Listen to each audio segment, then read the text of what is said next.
All right, well, good evening, everybody. This is Patrick from the Poison Pen Bookstore, and we're here with another of our virtual events. And today, I'm really excited. My friend Hilary Davidson, we're the official virtual book launch of her fantastic new book, Her Last Breath. And Hilary has been kind enough to sign both hardcover and paperback editions. And so if you go to our web store, you can order copies or give us a call.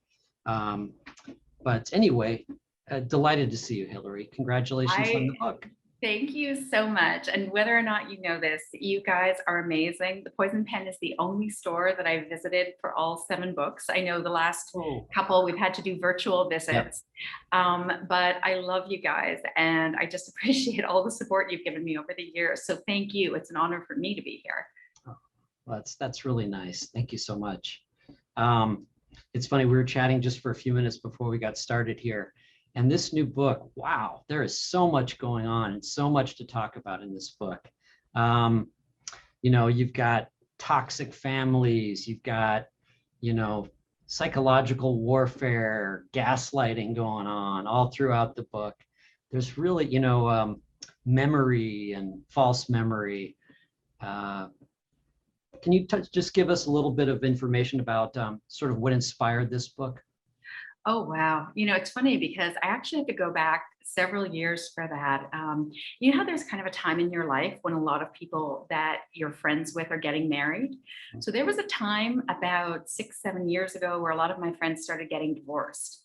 And it was a strange time where there were a lot of secrets revealed, you know, covers pulled back, and kind of incredible stories of abuse. Not a lot of it physical, more of it sort of emotional abuse, sort of terrible things that were going on under the surface of their relationships. And at the time, I started writing. Now, in retrospect, I think it might seem clear to people. I did a whole lot of stories about abusers that sort of came to the end that I thought they deserved. I think the first one might have been The Darkest Hour, which was in the Night of the Flood anthology. But there were, you know, a series of stories like that for a while. But the more that I wrote about it and thought about it, the more I started to sort of see these patterns of, you know, this is never just starting with the abuser. The abuser has usually been in a dysfunctional situation. Their family is dysfunctional. You know, there's sort of like this trail of toxicity.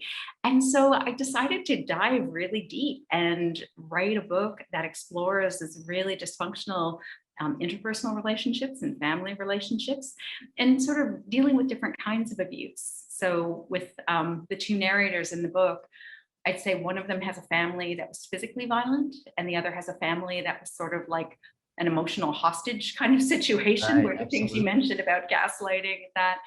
But I really wanted to sort of push that, but look at the ways that it disfigures and damages people, and then what they do to other people, yeah, as they carry that forward.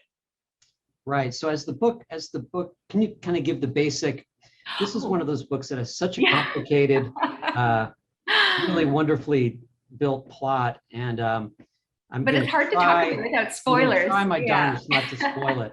But can you give the basic setup from the beginning of the book? So the basic setup, so I stick with the simplest story, which is that the book begins with a woman who, she's at her sister's funeral, and she gets a message from her dead sister that was written the day that she died.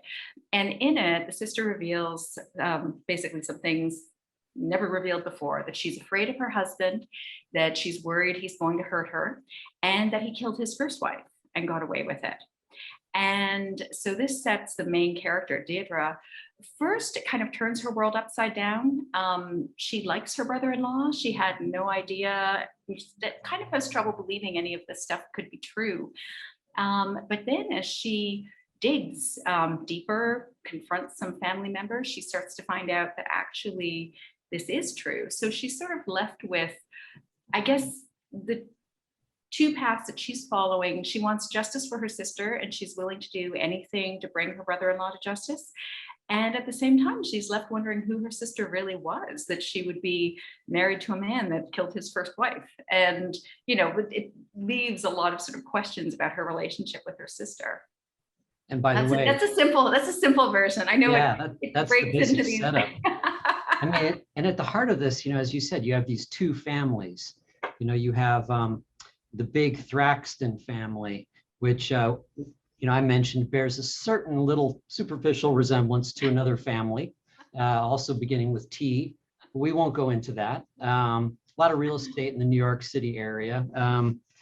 But no, this super wealthy, uber elite kind of family structure and how complicated and dysfunctional it can be. And then you have Deidre and Caroline's Caro, Yeah, as she's called in the yeah, book, their family, which kind of comes from a more humble working class background in Queens. Father's a mechanic.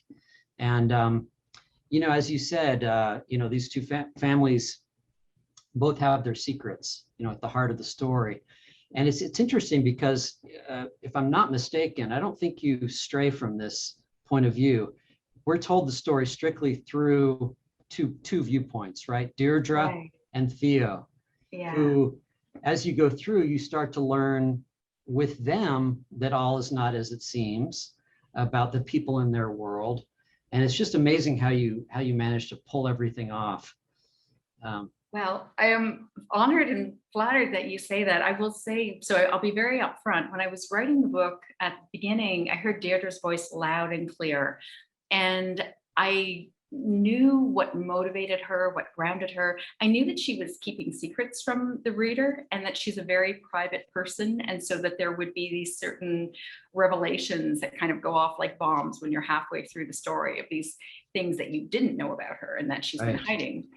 But Theo was the far trickier one. And I remember, I'd written about half the book and I thought, what if I do a chapter from the point of view of the accused husband? Yeah. So this is, Theo Thraxton, wealthy son, powerful family.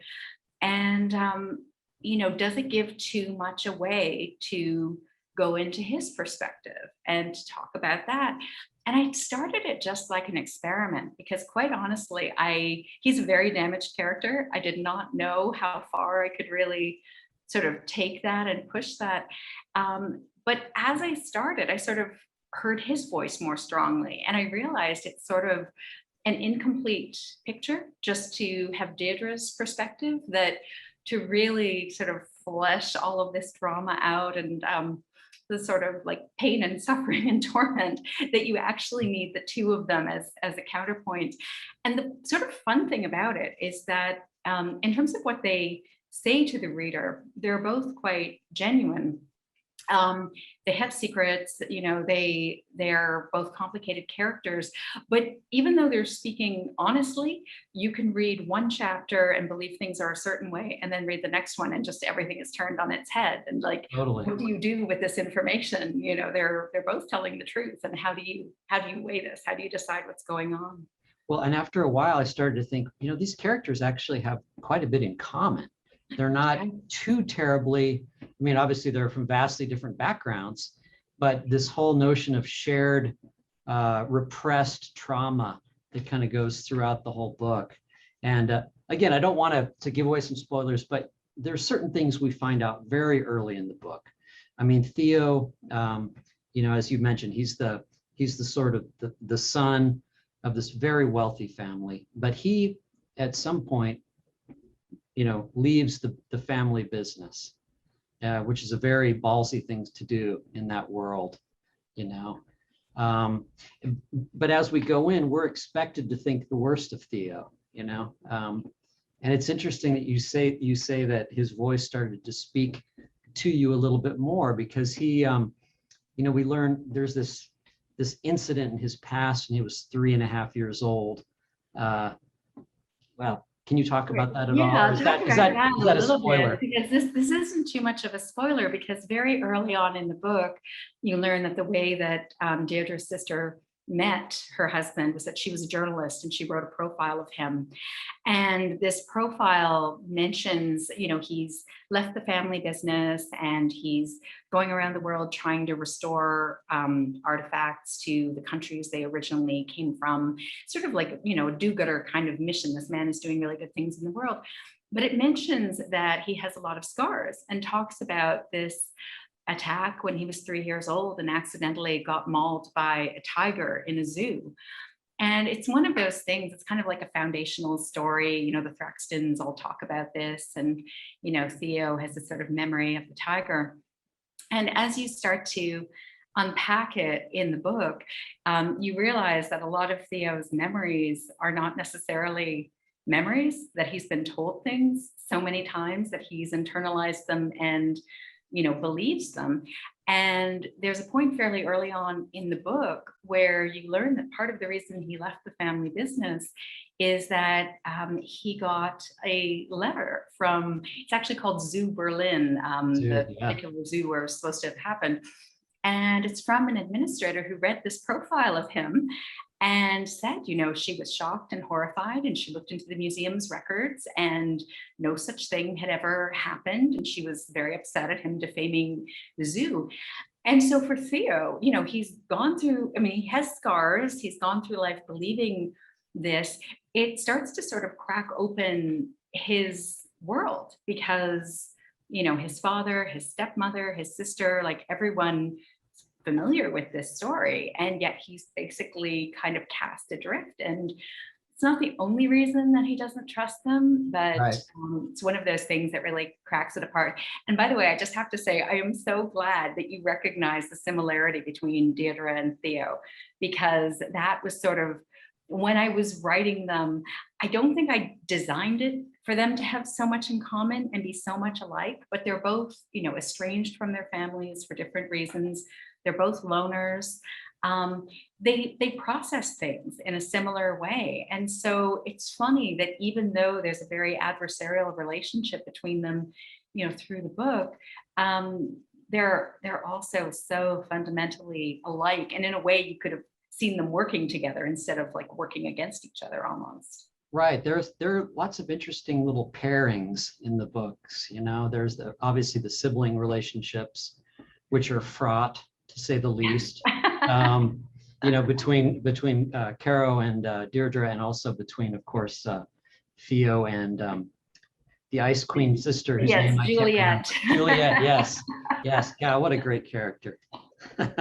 She was fun to write. She has a very acid tongue. It's, her hobby is firing people, loves animals that are cannibalistic. Like, it's just, she was totally. She was a great character to write. Yeah, she had those two were they like iguana lizard kind of the axolotls. I have a friend who's a herpetologist, and this will be crazy, but that actually happened in real life. I have a friend who she's a university professor and studies reptiles, and at one point was taking care of these 3 axolotls, and 2 of them ganged up on the other and ate it. And it's like, literally years later, who knew that would end up in a novel? But yeah, she said something like, "Meet Dewey and Louie." Yes. It's like, what happened to Huey? They ate him. It's a dark sense of humor. Yeah, that was awesome. Not for everyone, maybe, but yeah. Well, so as the book goes along, kind of advancing in these 2 narratives in really interesting ways, we learn about, more about both of them, of course, but we learn about Theo's history of self-harm and addiction and these kind of things. And while I was reading the book, it struck me that psychology is a big part of this book, of therapy and, the different kinds of things I mentioned at the beginning, the manipulation tactics, the gaslighting, but also the self-harm and addiction issues. Can you talk a little bit about researching some of that fun stuff? Yeah, it's funny because I feel like maybe just in the last 10 years or so, we've started talking about these things that people did not talk about in the past. Like, these were sort of like deep, shameful secrets, whether it was addiction, people self-harming, even the sort of people not trusting themselves, not being able to trust their own memories, not being sure sort of what's true, what isn't. And we're sort of in this age of, openness where we talk, about it now. So there are a couple of people that I know who have been through some of these things, have had a long road with addiction and been really open and upfront and have talked about it. And that's something that I've dealt with in several of my books now. One Small Sacrifice dealt with addiction. My Right. first book, The Damage Done, did as well. The self-harm was really new, and that was really intriguing to me because I think I had a perception of it on the outside before I started reading about it. I was always like, why would people want to hurt themselves? Like, I can understand someone getting addicted to something, but I don't understand why they would want to harm themselves. And you realize, though, the more you read about this, and if you speak about people who've done this, they are suffering so much pain and turmoil on the inside that the one thing that can kind of quiet that down is to have external pain, is to sort of have that pain come to the surface and cut themselves, burn themselves, do these things. So it's actually like a really extreme pain management system. So I will say I came away, kind of thinking about it completely differently. Um, just from in a place of not understanding it at all and finding it bizarre and, not understanding why people would ever do that, to seeing like, oh my goodness, like it is such an extreme thing, but it's an extreme thing from someone who can't ask for help and is trying to manage their pain themselves, which is sort of the textbook definition of Theo. This is someone who has never been able to ask for help. And like this has been his way of dealing with things ever since he was a teenager. So yeah, that was a really eye-opening one for me. I saw an interesting documentary about that, specifically about cutting, but there are other kinds of self-harm as well. In his case, he, does the burning, putting out the Yeah, candles with his yeah. And hand, and it's not spoilery. This is early on in the book when he's at yeah, his wife's funeral. He's so overcome with emotion that he goes to a private chapel and burns himself. And it's just that sort of, so when you meet him, you are immediately very disturbed by this character. It doesn't exactly inspire confidence in the character, but you are also immediately introduced to his pain and to sort of what he does to manage it. And, some of those scars on his body, those are not all from this tiger that he remembers. This is also years of self-harm that he has done. right. And you hear people say, yeah, it feels so good to do that, to the cutting. I Yeah. remember watching that on this documentary, and it's like, wow, it's such It's a release. it's a Like, release valve, yeah. and Yeah. yeah, And it's something you control when you can't control other things and other kinds of pain. This is in your control. So, right. yeah. Wow, that's heavy stuff. Um, God, you get so many other good characters. Ursula, the stepmom, uh, she's kind of loyal to the Thraxton clan, uh, drunk. Yeah. You This, populated their world with all these great characters. yeah. Oh, well, thank you. One of the things actually, it's sort of funny about her. So one of the things that we sort of never talk about when describing the book is that it's described as being set in New York, and most of it is, but a sizable chunk is actually set in Berlin. Berlin. And that was something, it sort of, a decision was made to sort of keep that under wraps with promoting the book. But I actually went there on a research trip, and part of what had interested me was that I think actually I'd watched a documentary about the Stasi, and then I had done some reading about it. And when I was there, I went to the Stasi archives, which are fascinating. I think a lot of people sort of, might be intrigued by things like the methods that they used.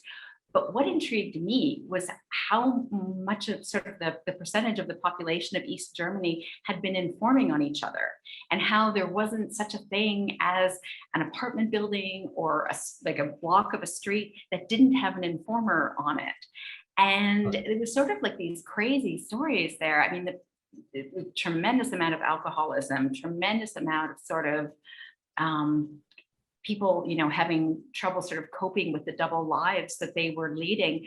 But that's sort of what Ursula came out of. She's from East Germany. Her brother actually she and her brother were raised in the Stasi. Their father was a Stasi officer. And I really sort of played with that and used that idea in the book of like having a spy in your own house, and someone who is so mistrustful of others, goes through their things, like is trying to sort of assert some kind of control, by doing these crazy things. So yeah, she was a really interesting character to write. And there was just so much that came out of that trip. I went in with like a little bit of an idea of what I wanted to do and came away sort of amazed and astonished. And I could write volumes now of Yahtzee techniques. I mean, the things that I put in the book that about moving the furniture and yeah, moving literally. objects. Yeah, one of the most pernicious things that they did, they would do these things that were externally harmless. So it was very common for a member of the Stasi to go into the house of a person who was considered a problem person, whether they were a democracy activist or you name it, all kinds of people. They would move things around. They wouldn't steal anything. They would just move things. And so the person who lived there would notice this and be alarmed. But when they would try to tell someone, well, someone moved things in my house. Well, what did they take? They didn't take anything. They just moved things. Right. They were taken for crazy. And it actually distanced them from the people who normally would have been their supports, Sure. because it just made them sound nuts. And so there was all kinds of like emotional emotional terrorism, basically, that was done to sort of undermine people, control people, break them down. And so, yeah, spoiler alert, you definitely get some of that in this book. Well, I mean, just to get back to the beginning of the book, and we can talk, that's safe ground. Yeah. Deidre learns, Deirdre's sister has just died suddenly. And the story is that she was out jogging, running, and she suffered a heart attack, and that she had this condition that nobody knew about. And it just seems fishy, but they're able to provide, I mean, the police don't do an autopsy because everything seems to check out. They have cameras kind of following her progress on this run. Right. There's no one interfering with her. And that's actually, I have a friend who used to work in the medical examiner's office, and in a case where the death isn't obviously murder, anything clearly suspicious needing investigation, it's usually up to the family whether to have an autopsy. And so if the family says, no, we don't feel that we need one. And in Caro's case, there was something she was keeping hidden, which was that giving birth to her son had actually given her a heart condition. She'd sort of gone through some physical problems with that. And so there was a condition she was keeping under wraps that the doctors were able to say, oh, she actually did suffer from that. So it's something that appears shady, gets kind of less shady, gets more shady again, the deeper that you get, because who knew about that condition? Who might have been able to influence how that condition progressed, for example. And so Deirdre gets that email that's sent through the server Osiris. A dead man's switch. Yeah. Can you talk about that a little bit? Everybody asks if this is real. So this is crazy. I've got to admit, I came up with this idea thinking I'm so original. Like, this is what an idea. This woman who thinks that she's going to be killed, she's going to write a letter to go out to her sister. And I did all this research. I found several companies that offer this service. And I really thought, like, wow, like I've hit on this great idea. So fast forward to a couple of weeks ago, I saw a news item that Princess Diana, 2 years before she died, had handwritten a note about her husband that basically at the time she thought Prince Charles was going to kill her. She thought there would be an accident with brake failure. She said he wanted to marry his mistress. And she left this in a cupboard for her butler to find. And when she did actually die, apparently Prince Charles had to testify to the police about his, non-involvement in it. But it blew me away because I thought, like, wow, such an original idea.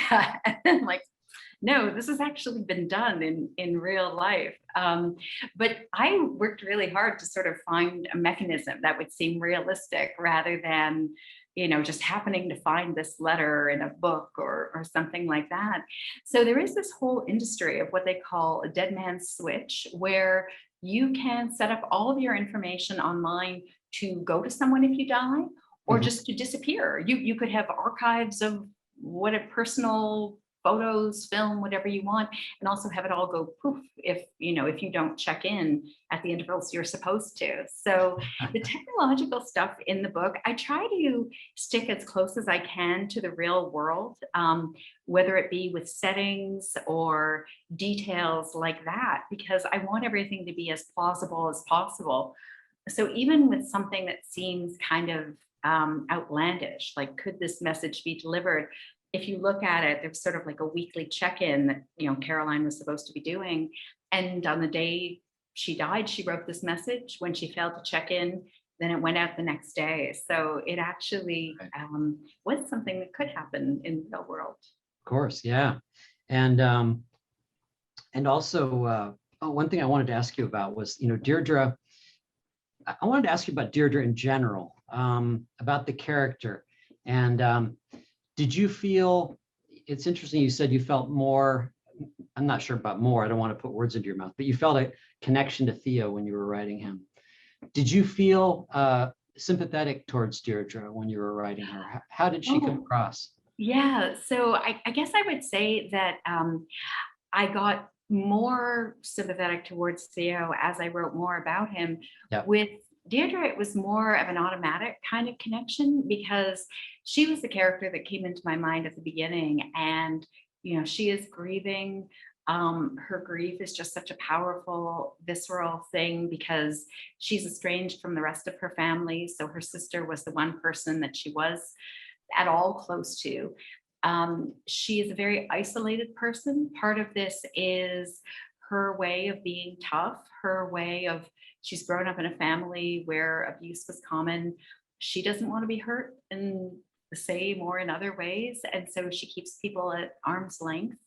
So she actually has a very depressing life. She has a job at a company that I invented, but I was going that'll to ask you about be Snap. very similar to some of the services that are out there now, which let Yeah. you, I think she describes herself at one point as like a friendly ghost to her clients, that she comes into their apartments and brings in whatever they've ordered and cleans it off for them and puts it away for them, and just is like this organizer and helper, but that no one really sees or talks to normally. Most of it is just done by a text or electronically. So yeah, she was someone who, I mean, I think I identified with her in some ways that, if you were in this situation, what would you do? And I would have the same kind of feeling of like, it's my job to do something about this. I've got to do something about this. But there were so many times where I sort of, wish that she would open up to people. And the book kind of makes slow progress towards that. I mean, one of the ways that the character changes is that in the beginning, she's so isolated and determined to stay that way. Yeah. And, as she goes through the book, she realizes that she does need allies. And that involves telling people things that she doesn't want to reveal about herself, about her family. And so it's really, really tough for her to do, but it's also essential for her to do. So I do love the character. She is someone who's prickly and can be difficult, and at the same time has a really good heart. And one of the toughest moments for her in the book, so I don't think it's spoilery to say that the letter that she got from her sister isn't the only letter that her sister sent out. There's also one that went to their father, from whom Deidre is completely estranged, and to a mystery person who there's no name attached. So just a jumbled email address of numbers and letters, and it's not clear who it went to. But it forces Deidre to approach her father, and she doesn't want to, but has to talk to him. And she reads the letter that her sister sent him, and it just devastates her. It's a much longer letter. It was clearly composed at leisure, and it talks about her in And it. they both experienced the letter at the same time, too. Yeah, that's true. That's right, because the father is not computer Opening it. literate at all, and thought this was some kind of spam thing and trashed it without reading it. And yeah, but it's one of those moments where like my heart just went out to Deidre so much, because in a way, it's not necessarily a healthy thing to know what the people closest to you think about you, because those feelings are in flux at any given That's right. time.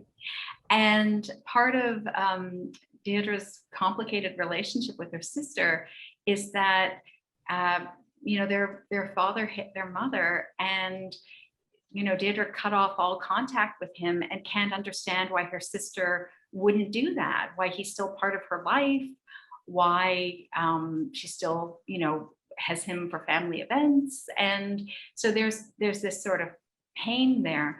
And that really comes into high relief the more that Deirdre is forced to deal with her father, and also find out Caroline's perspective on everything. There are a lot of emotional beats in the book that are, I think, it's sort of it's hard on its characters. They go through the ringer.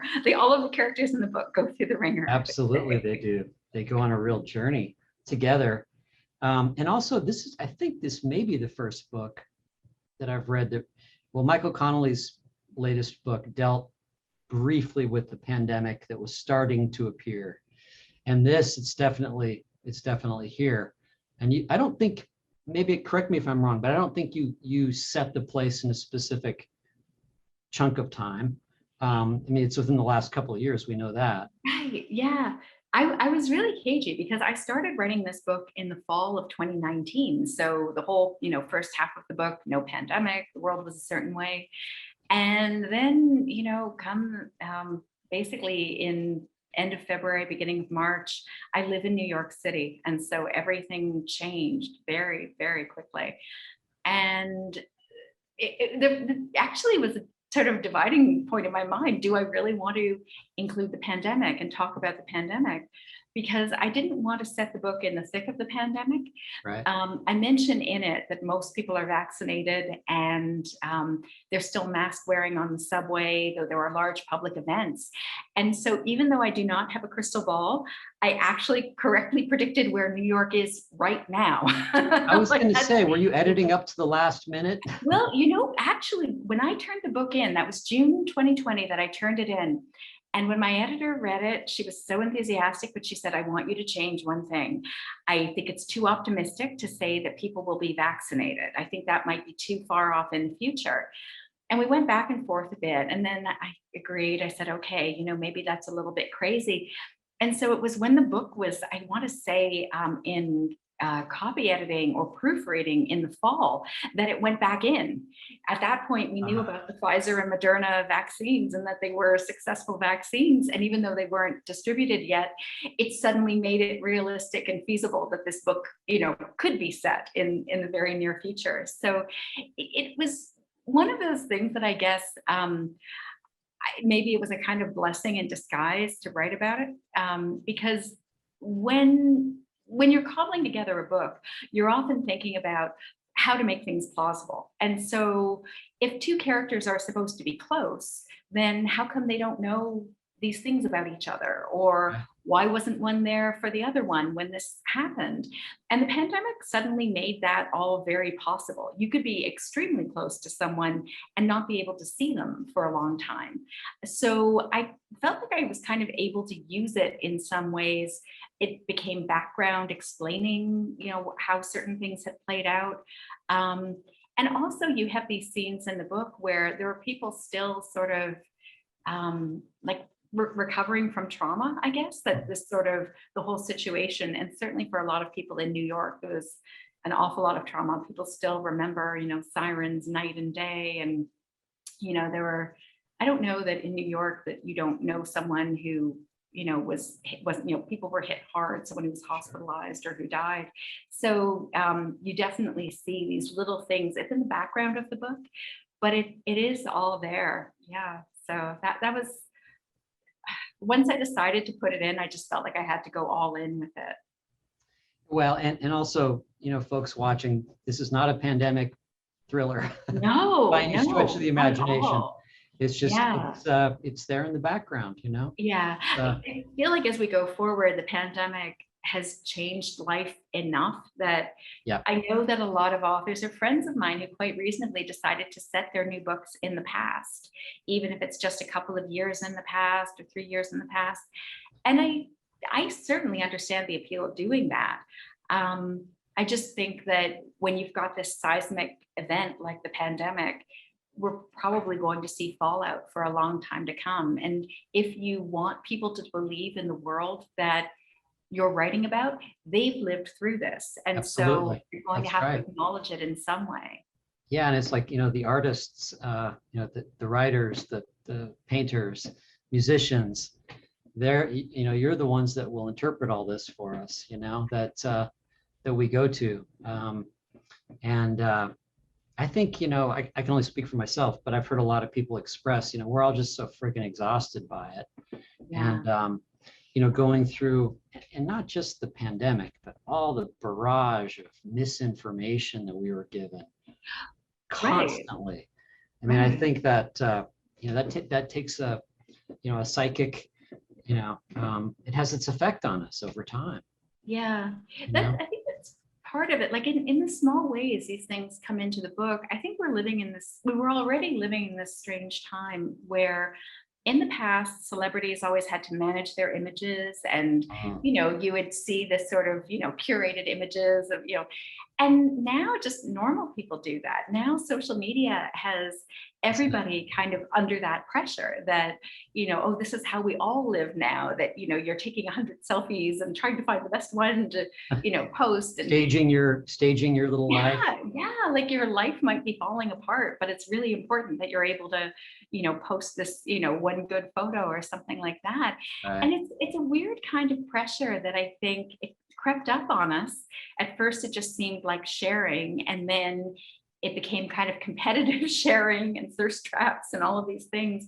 And so we're sort of caught between reality and unreality. There's this whole world where you can take on, another identity. Even if you keep your own identity, you aren't necessarily presenting things as they really are. And to go back to sort of the beginning of our conversation, that was certainly how I felt with, some of his friends whose marriages broke up. And I was thinking, how come I never heard these stories before? Like things that were really just Do you mean terrible do you job mean during losses. the pandemic you had friends that No, this was or actually pre-pandemic. Yeah. okay.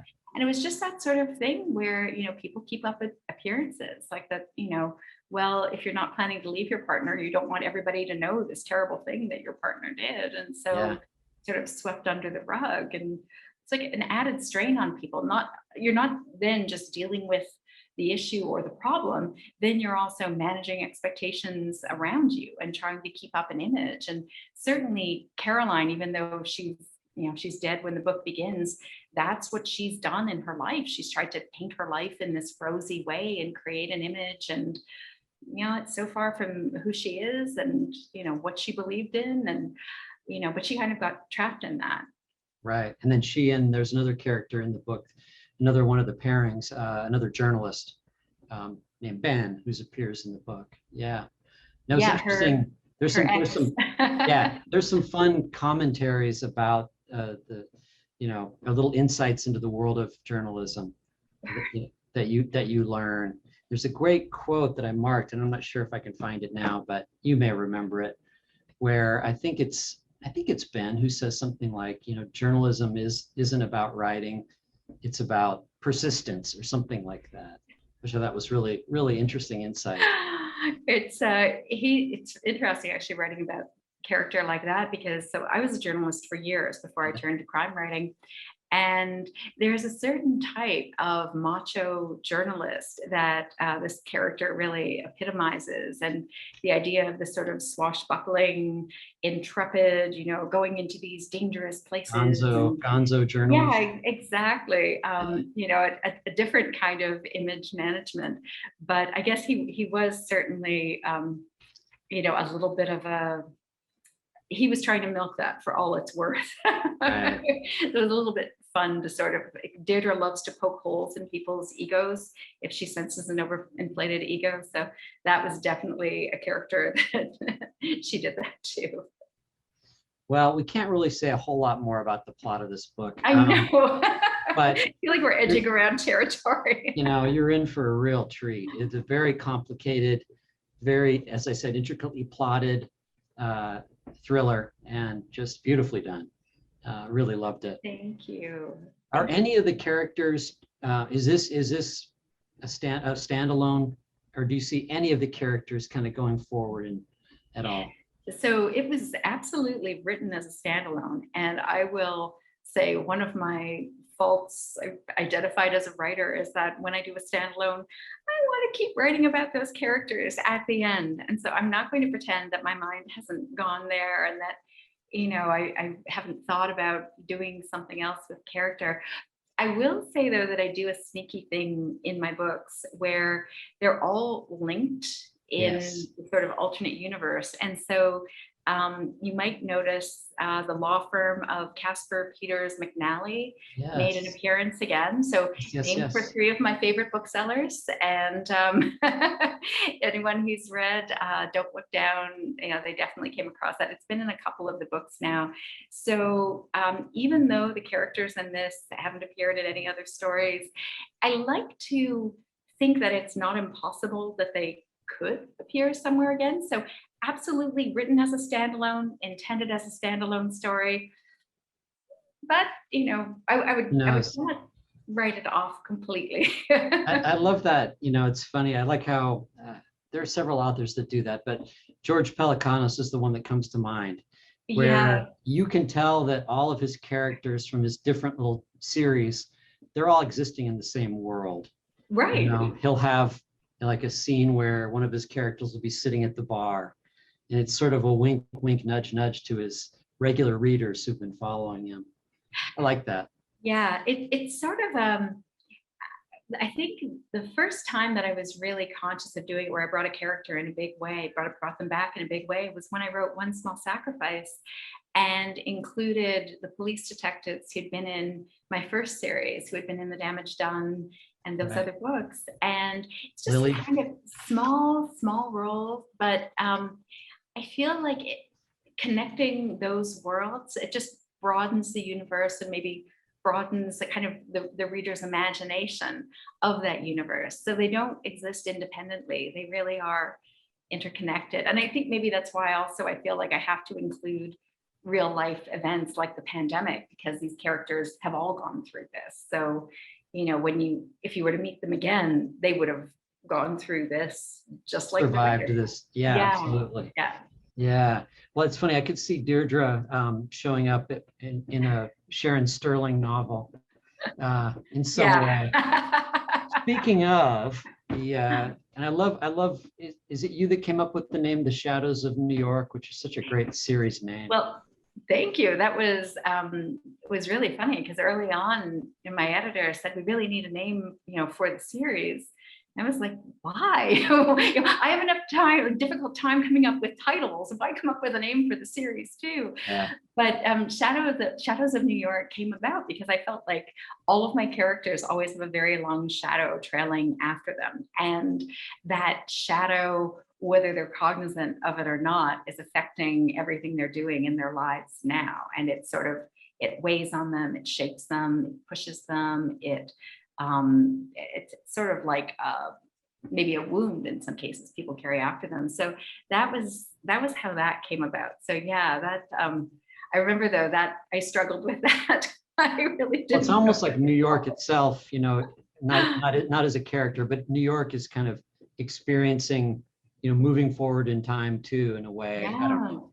I haven't really thought that out, but no, do we it's see true any though, more? because we're sort of dragging the past behind us right now, and a lot Yeah. of things aren't resolved. So it's messy right now. Totally. Will we see Sharon Sterling and crew again? Well, I don't know if this is a spoiler to say this. So I started writing another book with those characters, but it is on hold. I started work on that and also started work on another standalone. Cool. And so right now the standalone is getting the attention. I will say that I definitely would love to write about those characters. I think I will be writing about them again, but yeah, right now, I don't know, a little bit in love with doing standalones, because the one thing you can't do with a series, you can't really surprise people with with your main characters. You know they're going to live to see You that. know they're going to live. You know that there's, Raphael was injured in One Small Sacrifice, and that injury persists, and Don't Look Down. You could do something like that, but you're not going to have the characters turn on each other. I'm sorry, by the way, I mentioned sirens earlier, so we still have lots of those. But they're not going to turn on each other. They are going to have each other's back. So there's a certain element of, your characters well, and that is a wonderful basis to have when you're writing. But at the same time, you can't be as free, and you can't sort of surprise people without kind of breaking the contract with the reader, to suddenly have them do something completely out of character, or to do away with them. You don't want to do that. So so this is Her Last Breath is only the second standalone novel that I've ever written out of my 7 novels. So I am pursuing the standalone path, I think, for the next one, even though I do know what the next book featuring Sharon Sterling would be. Well, tell us a little bit about the standalone. Can you? Oh, I could tell you a little bit about it, though it's still in first draft, which I am a very messy first draft writer. But it's about a woman who has done a lot of terrible things in her life. And at the beginning of the book, she is trying to make amends for that. And in the course of trying to do that, things go terribly wrong. And so, being cryptic, but that's the setup at the very beginning of the book. Wow. Interesting. Murky characters. Ninth Step Meltdown. I think their novels might be getting more like my short stories, where they've always been really dark. And, I think the books have really taken on that kind of edge, maybe, if you compare it sort of early on. Yeah. Well, let's see. What else is going on in your world? Are you still writing short stories? Oh, yes. Cleanse and the palate? actually, I have one that I love that is coming out in the 80th anniversary issue of Ellery Queen's Mystery Magazine. Right. That'll be on newsstands in August. It is called Weed Man, and it is about a man who's running a weed business, a legal weed business, who encounters his former dealer who's just gotten out of jail. And so it is a tricky story. I hope people will enjoy it. It is definitely a stretch for Ellery Queen. The editor there always jokes that I bring like these really edgy things to them and push the envelope. So this one does, but I am excited for people to read it, because it gets into sort of these political issues around, people who lost 20 or 30 years of their lives being locked up for being pot dealers, and now we have people making millions for selling pot, which it's great. right That disparity is nuts. Yes, exactly. So one of the things that I love about crime fiction is that we can talk about those disparities. So that will be coming out soon. There are a couple of anthologies that I'm in. I'm not sure if they're coming out this year or next year, though. A few people have been suggesting lately that it's probably time for me to do another collection of short stories. So initially I sort of said, yeah, sure. And I went back and looked, and I've written so many short stories, and they're just not available anymore. Like a lot of the sites that published them, the sites have gone away. And so you probably will see another collection. That'll probably be the very next thing that would come out. And I'd be hoping to get that done maybe by the end of the year. Do you have a title? Yeah. Oh, sorry. Do you have a title in mind?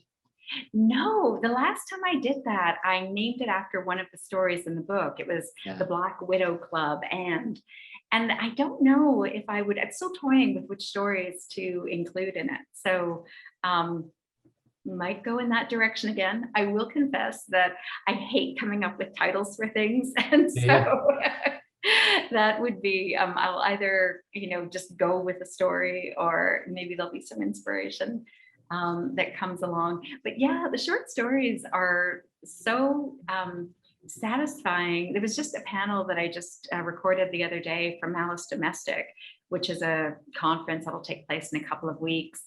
And it's on it with David Baldacci and Brad Meltzer and Sean Cosby, and like some terrific writers. And we were asked to give advice for writers who are starting out, how would you start out? And several of us had the same kind of background where we'd started with short stories. And so if there are any writers watching this, I always say, like, that is kind of my first love and what I go back to. I have all kinds of ideas that I don't think I could make into a book, but I can make them into short stories and play with different voices and different ways of telling them. And that just, it's always like such a satisfying playground to be on. And I should have mentioned, your short stories have won all kinds of awards. And you won, let's see, the Damage Done won the Anthony Award, I remember, and the Crime Spree Award, and Yeah, nominated for a bunch of other things too. now that you mentioned awards, this was actually my second Anthony Award, which is actually for short fiction that sits, next to me. It's kind of, I can't even show the whole thing. It's big. They gave me this wonderful piece of pottery it was like the Florida Bouchercon in St. Petersburg. And my one sort of issue was, how on earth, after winning this amazing award, how on earth do I get it home Intact, right? But I've been really fortunate. I feel like there's a lot of great crime fiction out there. There are so many talented, Isn't there? Writers. Yeah. And so when people acknowledge your writing like that, and when you get awards, it is an absolute thrill. So yeah, so I have the other one is that I keep close by is the Anthony Award for The Damage Done, Yep. which I just brought back into print, actually. I guess I should mention that. So my first 4 novels, I got the rights back from Great. my initial publisher, Tor Forge. They were lovely about that. And I brought the books back into print. So all of those people that have wondered where they could get the original books, because they have been out of print now for 2 or 3 years, they are available again, and the Poison Pen has them. So Yep. Absolutely. And does that mean that you could, if you wanted to, write another Lily Moore? yes, it does. This is always one of the tricky things, that if you have a publisher that holds the rights to your book, that of course you have the artistic freedom to write another book with that character, but most publishers don't really want to take on a series where another publisher is Sure. selling the earlier books in the series. And so, so it actually does free that up. And it's funny you mentioned that, because when I wrote the first 3 books, that was kind of like an arc for the character. And I had another 3 books kind of mentally, I don't want to say mapped out, making it sound like I have outlines. I don't. I just know where the character was going emotionally. And there were a couple of things that were set up in the earlier books that were meant to play out later. So Cool. we'll see. Awesome. How many hours are there in a day? You got a lot on your plate. Well, it's funny you mentioned, it seems like it really is an amazing, the genre, or just, books in general. There's a lot of amazing books coming out, and new voices, and, people stretching the boundaries of what, of the genre. I think it's a great time. Yeah, absolutely. It is an incredible time right now. It's sort of like, maybe people understand that we need diverse voices, like just all kinds of different diversity. Yeah. And crime fiction, I mentioned earlier that it's kind of a really amazing genre in that you can address social issues and do it in a way that entertains people and engages people. I don't think anyone is looking to, preach about issues, but one of the best novels I read, I guess maybe I read it actually at the very beginning of this year, but it was Alyssa Cole's When No One Is Watching. It won the Edgar Award. I'm trying to remember which Edgar it was up for, but it's a terrific book about gentrification and a neighborhood in Brooklyn that's being gentrified as the original inhabitants go missing. What's it called again? I think it's called When No One Is Watching. Now I feel like I have to look it up. I'm bad with names and bad We with must have it. So yeah, but it's Alyssa Cole, and it is a terrific read. And that's what I love. I love authors who engage you, entertain you, draw you in, but who are actually, sort of taking this situation to an extreme, but talking about what it means for a neighborhood to change so rapidly. So it's one story. Speaking of Brooklyn, have you read William Boyle's work at all? No, we William just Boyle. did a Noir at the Bar together a few months back, and that got me interested in his work. But Oh, he is so good. wasn't familiar with him before that. I have to say I hadn't. You Yeah. gotta check him out. He's really good. Okay. Really, really unique too. He's doing Oh, his own wow. thing. I think you'll Oh, like it. that's great. Yeah. Anything else you're reading recently that you've liked? Oh boy. I'm just trying to think of some of the stuff that, some of the reading I've done lately, I admit some of the books have been sitting in my TBR pile for a little while. So they might not be super new to other people. I read These Women by Ivy Pacoda, Oh, I which is loved it. also up for an Edgar, and like a terrific read told from 5 different viewpoints of basically missing women, mostly young prostitutes going missing in a neighborhood in Los Angeles. Right. But basically a case that plays out over the better part of 15 years or so. So that was a terrific read. I just started reading a book called The Other Black Girl, which is a huge thriller. I think it's a debut author this summer. Yep. And the author worked in publishing. And so I haven't finished the book yet. I just started it, but it is, like a delicious thriller set in that world. So, that's a terrific one. And I just read a book that was just brought out in a new translation called The Decagon House Murders. And I'm Hmm. going to mess up the name of the author. It's a Japanese mystery, but it's a Japanese locked room mystery Oh, really? that riffs on Agatha Christie's And Then There Were None. Oh, cool. And if you like figuring out mysteries, I dare you. I dare you to figure this one out. Really? It is I'm horrible at absolutely it. brilliant. Yeah, the Decagon House Murders is what it's called. I think it was Vertigo that just brought it out in the new edition. It was just like a couple of months ago. But I came across it for a piece that I was writing, like for an essay that I was writing. And I thought, oh, I'll have to check this out. And bought it, inhaled it. I think I read it in the space of just a few hours. It was that good. So yeah, so that's been some of the reading lately. Yeah, and I imagine you have a lot of friends that are authors too that have new books Oh, coming out, and so you have to yeah. keep up with them And I too. mean, yeah, if I just think about authors who are friends, Susan Elian McNeil's The Hollywood Yep. Spy comes out next week. I got an advanced read of that, and that is terrific. Tracy Clark's new book in the Cass Rains series, Runner, came out this week. And I have not yet read it, though having read the first 3 books in the Cass Rains series, I cannot wait.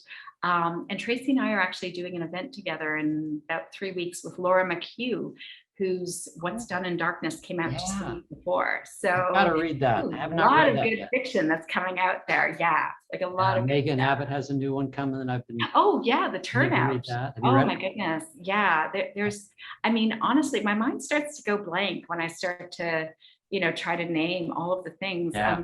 Someone was joking about it though, like, hot book summer. I think it might have been Riley Sager actually, who I know that the pen is talking to later And tonight. about, yeah. But this is going to be hot book summer. And I think he's onto something there.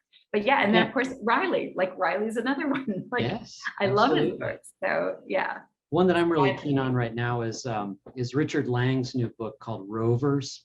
I don't know if Oh, you've heard about that. It's a no. fantastic book. Yeah, Oh. it's kind of a noir. I try to pitch it as the noir vampire novel that you didn't know you needed. It's set here in the Southwest in 1976, and I don't know how he did it. It's really fantastic. Okay. And who was the author again? That was Richard Lang. Okay. Yeah, and then David Swinson's new book, City on the Edge, is great. Oh.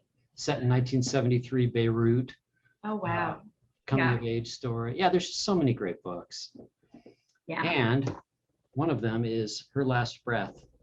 But it's been such a treat to talk to you as always, Hilary. This has been so much fun for me, Yeah. Patrick. Thank you so much. Congratulations on the publication of the new book.